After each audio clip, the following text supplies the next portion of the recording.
Samajwadi party का delegation आज लखनऊ से बरेली जाना चाह रहा था नेता विपक्ष माता प्रसाद पांडे के नेतृत्व में, लेकिन पुलिस प्रशासन द्वारा उन्हें उनके आवास पर ही रोक दिया गया है। इस वक्त हम माता प्रसाद पांडे के आवास के बाहर मौजूद हैं और यहाँ की तस्वीरें अगर हम आपको दिखाएं तो पुलिसकर्मियों की तैनाती आपको यहाँ पर दिखाई देगी और ये सुबह से ही तैनाती यहाँ पर बरकरार रखी गई है। एक तरीके से माता प्रसाद पांडे को हाउस अरेस्ट के सिचुएशन में यहाँ पर रखा गया है क्योंकि वो बरेली जाना चाह रहे थे और उनके साथ साथ 14 सांसद, विधायक, पूर्व विधायक और तमाम नेता समाजवादी पार्टी के इस डेलीगेशन में शामिल थे जिनको बरेली जाना था। कुछ परिवारों से वहां पर मिलना था और उसके बाद पुलिस के डीआईजी और तमाम अधिकारियों से भी उनको मिलना था, लेकिन उन्हें यहां पर रोक दिया गया है और अब हम उनके आवास के भीतर जा रहे हैं। यहाँ की तस्वीर अगर हम आपको दिखाएं तो अंदर भी आपको यहाँ पर पुलिस अधिकारियों की तैनाती दिखाई देगी। सामने आपको कुर्सियों पर बैठे हुए कुछ समाजवादी पार्टी के नेता और माता प्रसाद पांडे भी सामने दिखाई देंगे जो कि यहाँ पर बैठे हैं। सुबह से ही मीडिया से बातचीत जो है वो लगातार यहाँ पर कर रहे हैं और यहाँ से आगे जाने के लिए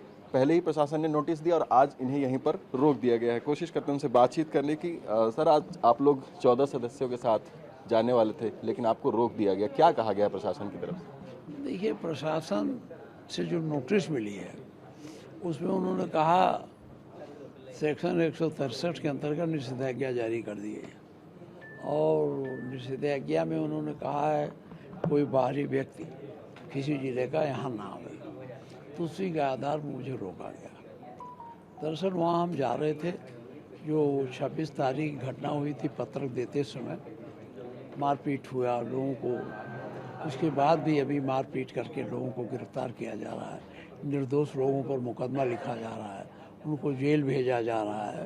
तो हम लोग जाते तो वहाँ पता करते अपने पार्टी कार्यकर्ताओं से ऐसे लोगों को क्यों परेशान किया जा रहा है, अधिकारियों से भी बात करते, इसीलिए जा रहे थे। पुलिस कार्रवाई जो अभी तक हुई है पूरे मामले में, उसके बारे में आप क्या कहेंगे? पुलिस का कहना है कि जो सीसीटीवी फुटेज है, साक्ष्य है, उसके आधार पर हम कार्रवाई कर रहे हैं। देखिए, पुलिस तो हमेशा साक्ष्य कहती है, अगर इनके सब साक्ष्य सही हैं तो इनके 50% मुकदमे क्यों कोर्ट से छूट जाते हैं। पुलिस तो हमेशा साक्ष्य बनाती है, साक्ष्य रखती नहीं है, खोजती नहीं, खुद साक्ष्य गढ़ती है पुलिस और उसके आधार पर चालान कर देते हैं, इसके बाद साक्ष्य करते हैं। तौकीर रजा और उसके साथियों पर जो कार्रवाई हो रही है, उसके संगठन से जुड़े हुए लोगों पर जो कार्रवाई हुई है, आपको क्या लगता है कि वो सही नहीं है, गलत है? देखिए, मैं वहाँ जाता तो यही सब पता लगाता ना। तौकीर रजा ने तो कोई उन्माद फैलाने की बात की नहीं थी। मैंने उनका वीडियो सुना था कि आप लोग आवें शांतिपूर्ण ढंग से जाएँ पैदल और पत्रक दें, इतने बात थी। अब उसी में उलझ गए पुलिस प्रशासन। अब जब आप लोगों को घर से ही नहीं निकलने दिया जा रहा तो समाजवादी पार्टी का अगला कदम क्या होगा? किस तरीके से आप उन लोगों की आवाज़? हम लोग सरकार से लड़ेंगे और लड़के इनको 27 में बाहर कर देंगे, सत्ता से बाहर करेंगे। तमाम नेताओं को जिस तरीके से कार्रवाई हो रही है, वहाँ पर बुलडोजर और ध्वस्तीकरण की कार्रवाई भी जगह जगह हो रही है। संभल में भी बात करें, बरेली में भी बात करें, उसके ऊपर क्या?